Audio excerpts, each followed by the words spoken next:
The call came on a Tuesday afternoon while I was reviewing quarterly reports in my downtown office.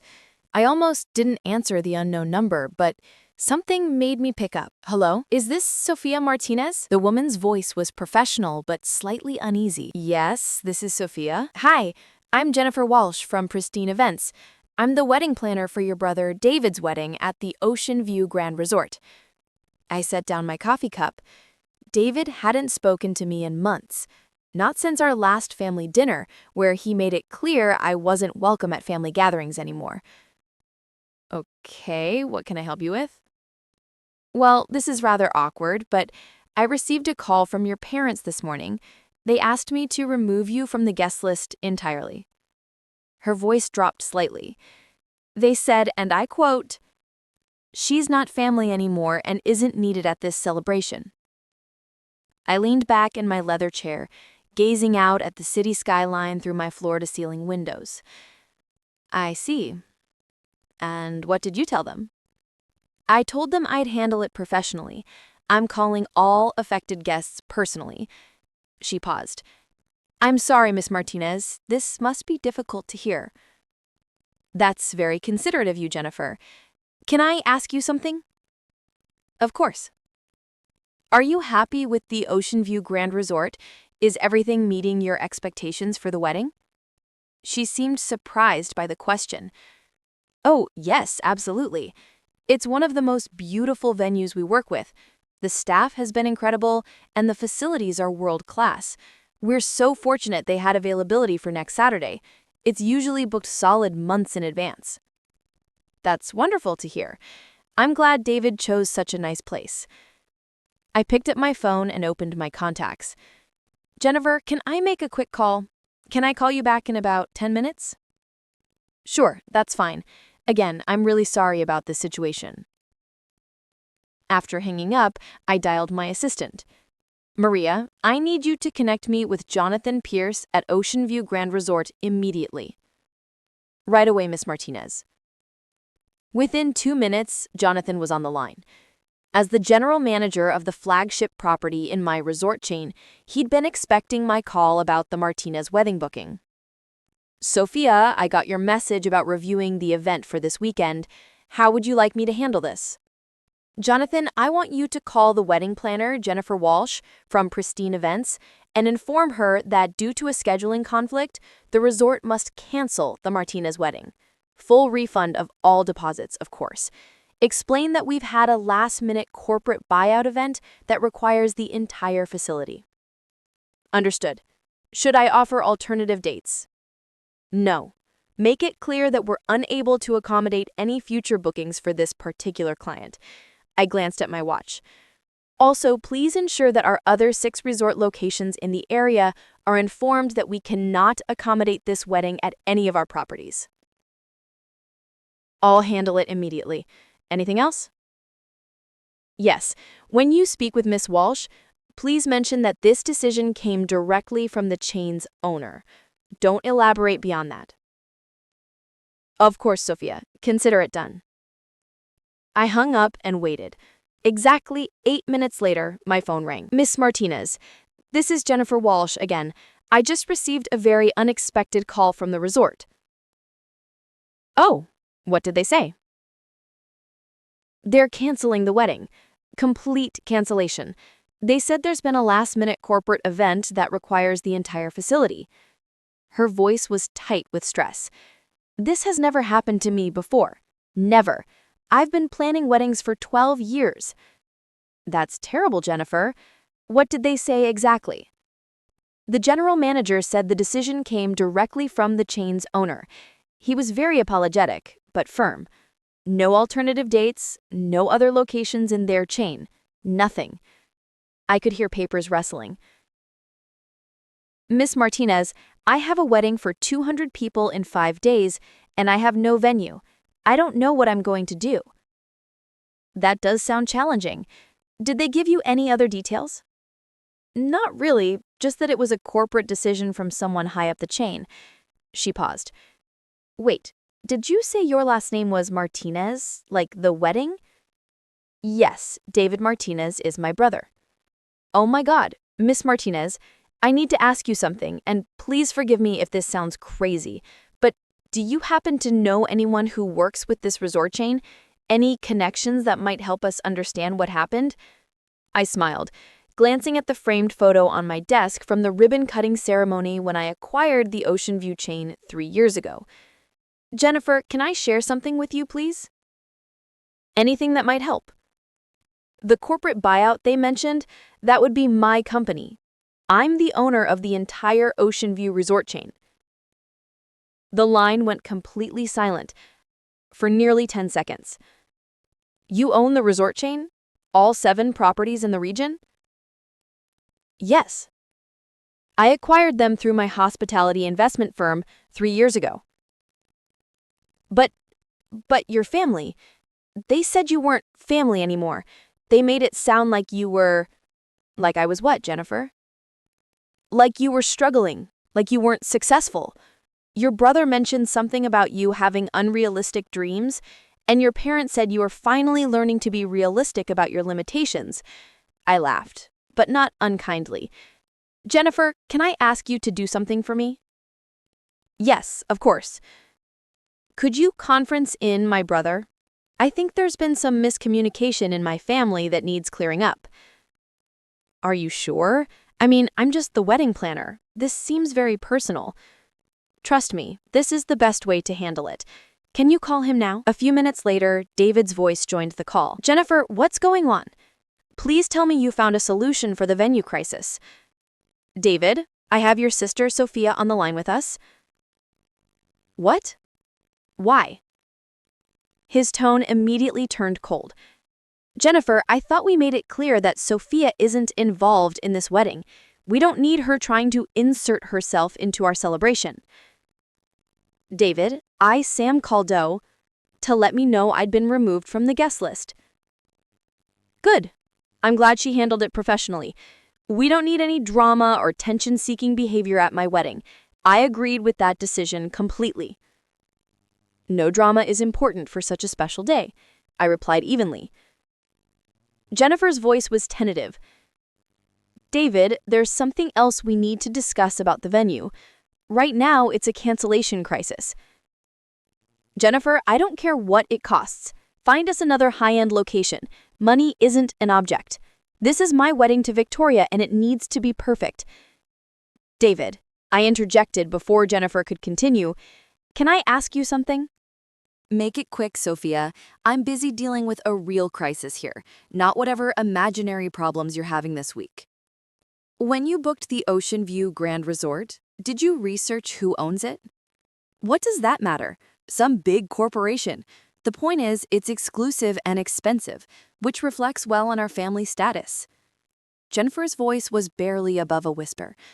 David, your sister owns the resort chain. The line went silent again. That's impossible, David finally said.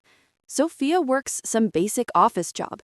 She lives in a tiny apartment. She drives a 10-year-old car.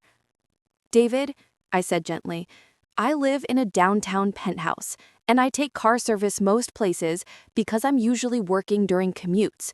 The car you've seen is my weekend car, the one I use for grocery runs. This is ridiculous. Sophia, stop making things up for attention. Jennifer, I said calmly, could you please read David the exact message you received from the resort's general manager? I heard papers rustling. He said, and I wrote this down word for word, due to a corporate decision from the chain owner, we cannot accommodate the Martinez wedding at any of our 7 regional locations. 7 locations? David's voice had changed. How many properties are we talking about? The Ocean View chain has 7 luxury resorts in our area, including the Grand Resort, where your wedding was planned, the Ocean View Palms, where Victoria's bridal shower was held last month, and the Ocean View Marina, where your rehearsal dinner was booked. Another long silence followed. Sophia, David said slowly, are you telling me you own all of those places? I own the entire chain, yes. I acquired them in 2021 through Martinez Hospitality Holdings, my investment company. I even named it after our family. Jennifer's voice grew steadier as she began to grasp the situation. Miss Martinez, when the general manager said the owner made this decision personally, that was me. After Jennifer called to tell me my family decided I wasn't family anymore, I chose to respect that decision by not hosting family events at my properties. This can't be real, David said, though his voice had lost its certainty. If you own this chain, prove it. Jennifer, are you still there? Yes, Miss Martinez. Could you call the Ocean View Grand Resort back? Ask for Jonathan Pierce, the general manager. Tell him you need to confirm details about the ownership situation. Should I disconnect this call? No, use three-way calling if you can. I think David should hear this directly. A few minutes later, Jonathan's familiar voice joined our conversation. Good afternoon, this is Jonathan Pierce. Mr. Pierce, this is Jennifer Walsh from Pristine Events. I'm here with David Martinez and his sister, Sophia Martinez. There seems to be some confusion about the ownership of your resort chain. No confusion on our end. Miss Sophia Martinez is the sole owner of all Ocean View Resort properties. She acquired our chain in 2021 and has been an exceptional owner. Is there something specific you need clarified? David's voice was barely audible. How much? How much did those resorts cost? Jonathan paused. I'm not sure I can discuss financial details, but it was a significant acquisition, over $200 million for the entire chain. The line went completely silent except for the sound of David's heavy breathing. Mr. Martinez, I understand there was some confusion about the wedding booking. Miss Martinez has instructed us to provide a full refund, which we're processing immediately. David, I said gently, are you still there? Sophia, I don't understand. How do you own a $200 million resort chain? Where did that money come from? I've been building my investment portfolio since college. I started with small property investments and grew from there. The resort chain was my largest acquisition, but I have holdings in several other industries as well. But Mom and Dad said you were struggling. They said your business ideas never worked out. They said that because I don't talk about my work with the family. Every time I've tried to share my successes, the response has been dismissive, or the conversation changes to someone else's achievements. Jennifer's voice was hesitant. Should I leave you two to talk privately? Actually, Jennifer, I have a question for you. How quickly could you find an alternate venue for David's wedding? Miss Martinez, with 5 days' notice and 200 guests, it would be nearly impossible to find something comparable to the Ocean View Grand Resort. What if I told you I could guarantee a venue that's even more exclusive? David's voice sharpened. Sophia, what are you doing? I'm being a good sister, David. Jennifer, there's an 8th Ocean View property that's not open for public bookings. It's my private resort on Catalina Island. I use it for executive retreats and special occasions. A private island resort? Jennifer's voice rose an octave. 40-acre property with a private beach, helicopter pad, and facilities for up to 300 guests. Full catering staff, event coordination, luxury accommodations for the wedding party and immediate family. David's voice was strained. Why would you, after everything we said? Because despite what happened today, you're still my brother, and Victoria deserves a beautiful wedding. I don't know what to say. You don't need to say anything right now, David. You're probably in shock. But here's what I propose. You and Victoria can have your wedding at my private resort. All expenses covered, full luxury service, helicopter transport for the bridal party, everything you dreamed of, and more. Jennifer was clearly taking notes. Miss Martinez, this is incredibly generous. There's just one condition. David's voice was wary. What condition? I'd like to be invited to my brother's wedding. The silence stretched for nearly 15 seconds.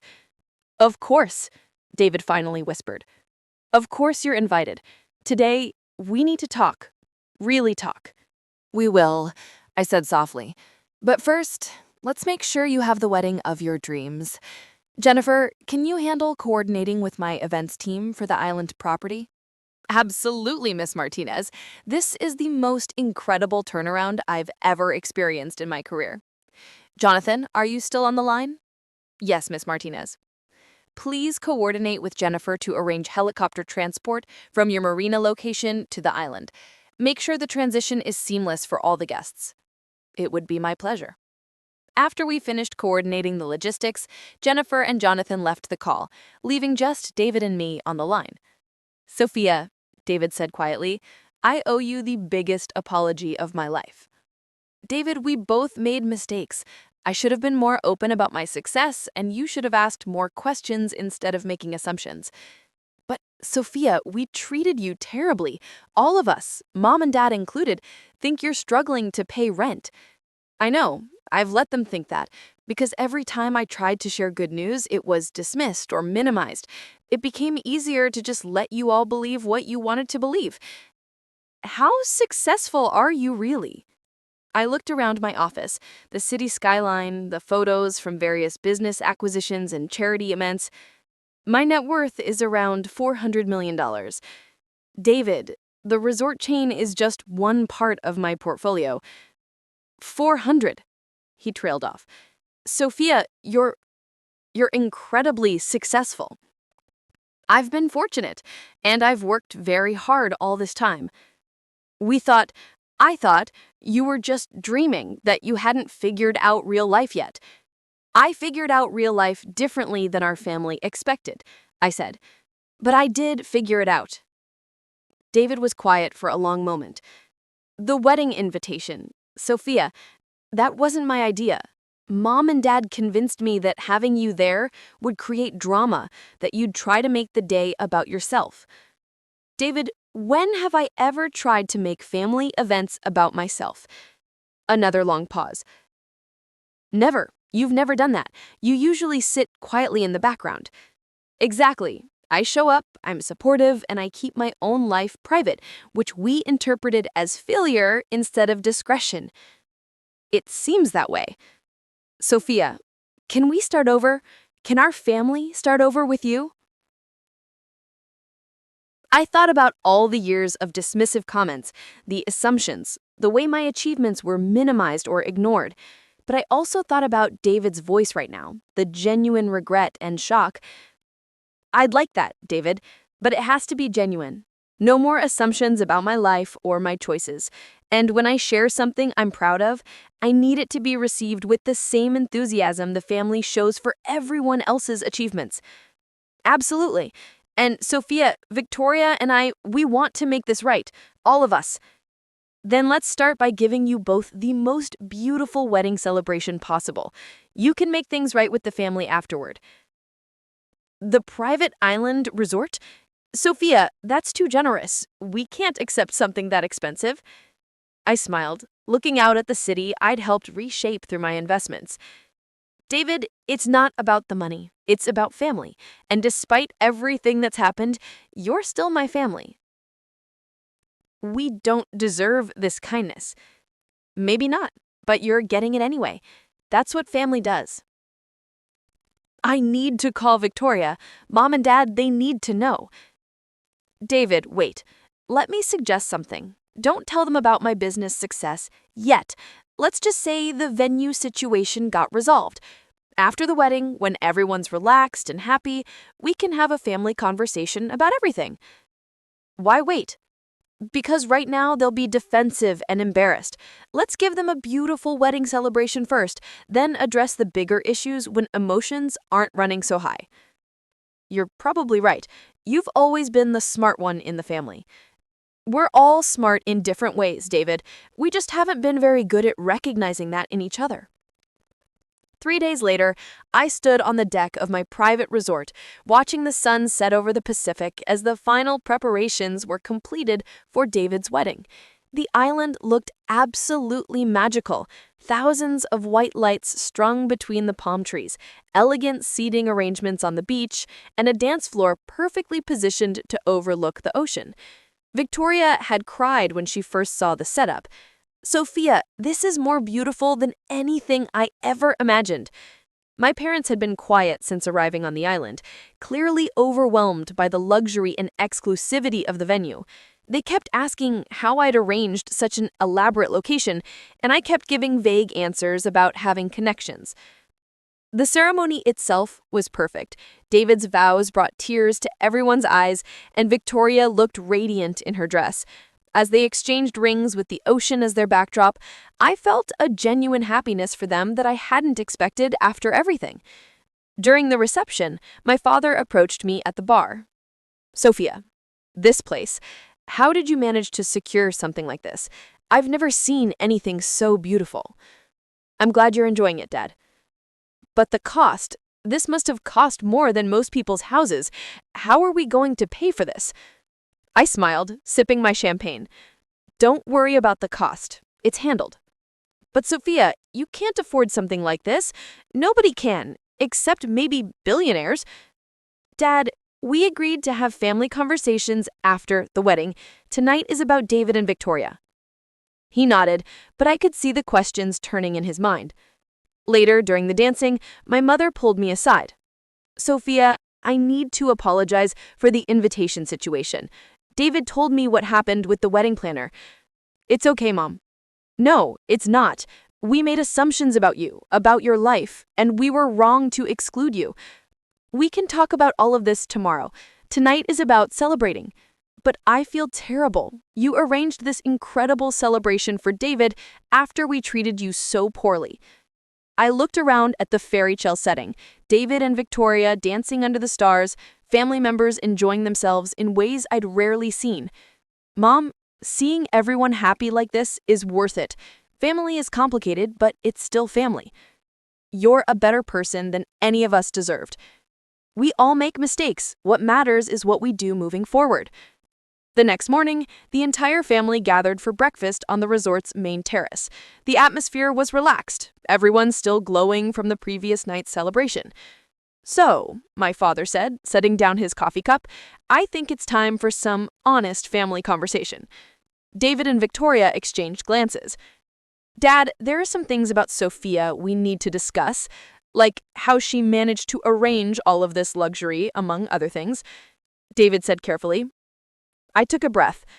"Before anyone says anything, I want to be clear. I didn't arrange this celebration to prove a point or make anyone feel bad. I did it because I love this family, despite our communication problems." "Communication problems?" My mother raised an eyebrow. "Mom, when was the last time you asked me about my work? Really asked, not just made polite conversation?" She was quiet for a moment. "I suppose I assumed if something important was happening, you'd tell me. I tried too many times," I said quietly. "But every time I shared good news about my business, the conversation got redirected to someone else's achievements, or I was told I was being unrealistic." My father frowned. "That's not true. We've always been supportive." "Dad, 2 months ago I tried to tell you about a major business acquisition I'd completed. You told me I should focus on getting a stable job with benefits instead of chasing dreams." Victoria spoke softly. "What kind of acquisition?" I looked around the table at my family, these people I loved despite everything. "I bought a chain of luxury resorts for $200 million. The silence was absolute. "200 million?" my mother whispered. "The Ocean View resort chain," I said. 7 properties, including the one where you originally booked the wedding. David leaned forward. "Sophia, tell them the rest." "I own the resort we're sitting on right now. This is my private island." My father set down his coffee cup with trembling hands. "Your private island?" "Along with various other real estate investments, technology companies, and financial holdings," he said slowly. "My total net worth is approximately 400 million. My mother stared at me for a long moment. 400 million? "Yes. And we told people you were struggling. We worried about your future. We excluded you from family events because we thought you were unsuccessful." "I know." My father's voice was barely audible. How long have you had this level of success? I've been building my portfolio for 8 years. The major growth happened in the last 4. 8 years, he repeated. And we never knew. Because every time I tried to share it, I was dismissed or told to be more realistic. Victoria reached across the table and took my hand. Sophia, this explained so much about how you carry yourself. You have this quiet confidence I always admired but couldn't understand. I learned early that my family wasn't interested in hearing about my business success, so I stopped sharing it. My mother was crying now. We failed you so completely. You didn't fail me, Mom. We just had different definitions of success, and we never took the time to understand each other's perspectives. But we excluded you from your own brother's wedding because we thought you were an embarrassment. And instead, you're the most successful person in our entire extended family. Success isn't just about money, I said gently. You've all built relationships, careers, families. Those are successes too. But the money. My father was struggling with the idea. 400 million, Sophia. That's generational wealth. It is, and I intend to use it responsibly, including supporting family when appropriate. Supporting family? My mother looked up through her tears. Dad, your accounting firm has been struggling since the recession, right? He nodded slowly. Business has been tough. What if I told you I could connect you with clients who need exactly the kind of personalized service you provide? Small to medium-sized businesses that value the personal touch over big corporate accounting firms. You would do that? After how we treated you? You're my father. Of course I would. I turned to my mother. Mom, your nonprofit work with literacy programs. What's your biggest challenge right now? Funding, she said immediately. We have the volunteers and the demand, but not enough resources to expand our programs. What if funding wasn't an issue? What if you had enough resources to implement every program you've dreamed of? Her eyes widened. Sophia, you can't just solve our problems with money. I'm not solving your problems. I'm offering to provide resources so you can solve them yourselves. There's a difference. David shook his head in disbelief. Sophia, you're talking about changing our entire family's trajectory. I'm talking about what family does for each other when they have the resources and the opportunity. But we don't deserve this, my father said firmly. We treated you terribly. Deserve is a complicated word, Dad. Do any of us really deserve the good things that happen to us? Or do we just try to be grateful and use our opportunities responsibly? Victoria was wiping away tears. You're incredible. The way you're handling this, the grace you're showing, I've never seen anything like it. I've had time to think about this moment. I knew eventually the truth about my success would come out. I decided long ago that when it did, I wanted to handle it with love instead of anger. My mother reached for my hands. How do we make this right? How do we rebuild our relationship with you? By starting fresh, by asking questions instead of making assumptions, by celebrating each other's successes instead of minimizing them, by being a family that lifts each other up instead of tearing each other down. Can you forgive us? My father asked. I looked around the table at these imperfect people who had raised me, supported me in their own limited ways, and yes, sometimes hurt me with their assumptions and dismissiveness. But they were also the people who had taught me values, encouraged my education, and shaped me into someone capable of building the success I had achieved. There's nothing to forgive, Dad. There's only moving forward together. David raised his champagne glass. To moving forward together, and to Sophia, who taught us what real grace looks like. As we toasted, I felt something I hadn't experienced with my family in years: genuine connection, honest communication, and hope for a future together. Later that afternoon, as the family prepared to return to the mainland, Victoria hugged me tightly. Thank you for giving us the most beautiful wedding imaginable. But more than that, thank you for giving our family a second chance. Thank you for welcoming me back into it. As the helicopter lifted off with my family on board, I stood on the beach and watched them disappear into the sky. Tomorrow, we'd begin the real work of rebuilding our relationships. There would be awkward conversations, learning curves, and probably some missteps along the way. But for the first time in years, I felt like I had my family back. And that was worth more than all the business success in the world. My phone buzzed with a text from David. Thank you for everything, but mostly, thank you for being the sister we didn't deserve, but somehow got lucky enough to have. I smiled, looking out at the ocean, and typed back, thank you for being my family, always.